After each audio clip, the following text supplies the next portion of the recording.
Madame la ministre, mes chers collègues, la sécheresse que nous subissons est le combustible idéal pour les feux de forêt. Après l'incendie de la Montagnette dans les Bouches-du-Rhône, celui des Monts d'Arrée du Jamais Vu dans le Finistère, c'est aujourd'hui malheureusement la Gironde qui brûle. Les pompiers, qu'ils soient professionnels ou volontaires, sapeurs ou marins, que je tiens ici à saluer, font face à ces feux avec beaucoup de courage. Une pensée aussi pour les populations qui, pour certaines, ont perdu beaucoup dans les flammes.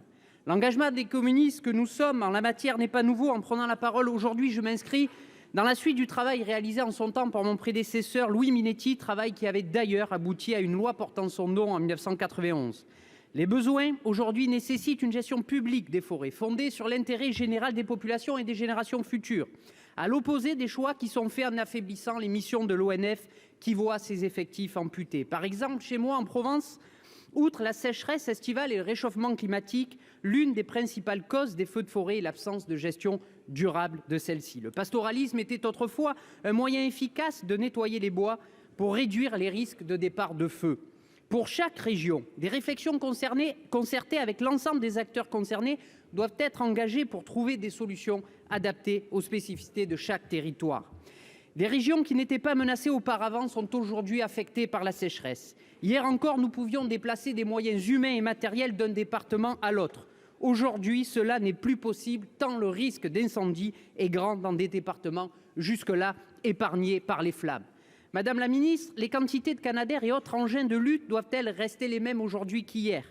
Les 5 000 pompiers non vaccinés suspendus de leurs fonctions ne manquent-ils pas pour lutter contre les incendies ? Face à ces nouvelles réalités, et puisque nous sommes en guerre contre le feu, seriez-vous disposé à créer une véritable cellule de crise transpartisane visant à mettre en place un plan de lutte adéquat associant l'ensemble des acteurs, comme notamment la filière bois ou encore les communes, et tenant compte des spécificités de chaque territoire ? Je vous remercie. Pour vous répondre, la parole est à Madame Bérangère Couillard, secrétaire d'État chargée de l'écologie. Vous avez la parole. Merci Monsieur le Président. Mesdames et Messieurs les sénateurs, Monsieur le sénateur Bachy. Tout d'abord, je souhaite, au nom du gouvernement, renouveler mon soutien à nos sapeurs-pompiers qui luttent actuellement contre le feu et ainsi qu'à tous les riverains qui subissent les conséquences. Le président de la République sera à leur côté dès cet après-midi. À chaque incendie, c'est tout un écosystème forestier qui est dévasté, une biodiversité qui est menacée et un puits de carbone qui est anéanti. La prévention, qui est essentielle, a montré son efficacité ces 30 dernières années avec une réduction constante des surfaces incendiées. Aujourd'hui, le réchauffement climatique change la donne et nous devrons intensifier les outils et moyens mis en œuvre dans les régions sud et les étendre à l'ensemble du territoire. Je pense notamment aux 200 plans de prévention des risques incendies de forêt. Je pense également à la politique de défense de la forêt contre les incendies du ministère de l'Agriculture. Dans cette perspective, les obligations légales de débroussaillement sont un maillon essentiel, mais ne se sont pas appliquées partout comme elles le devraient, et on le constate notamment sur le feu de la Teste en Gironde.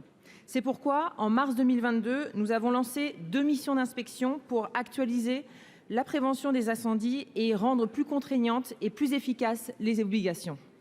Par ailleurs, si le changement climatique accroît les risques d'incendie, je me dois de rappeler que 90% des incendies sont d'origine humaine, soit par imprudence, soit par malveillance. Ils pourraient être évités en ayant les bons réflexes au quotidien et un comportement responsable. C'est pour cela que le gouvernement a lancé une nouvelle campagne de sensibilisation en juin 2022 avec l'ONF et également avec Météo France. La protection de nos forêts nous concerne tous.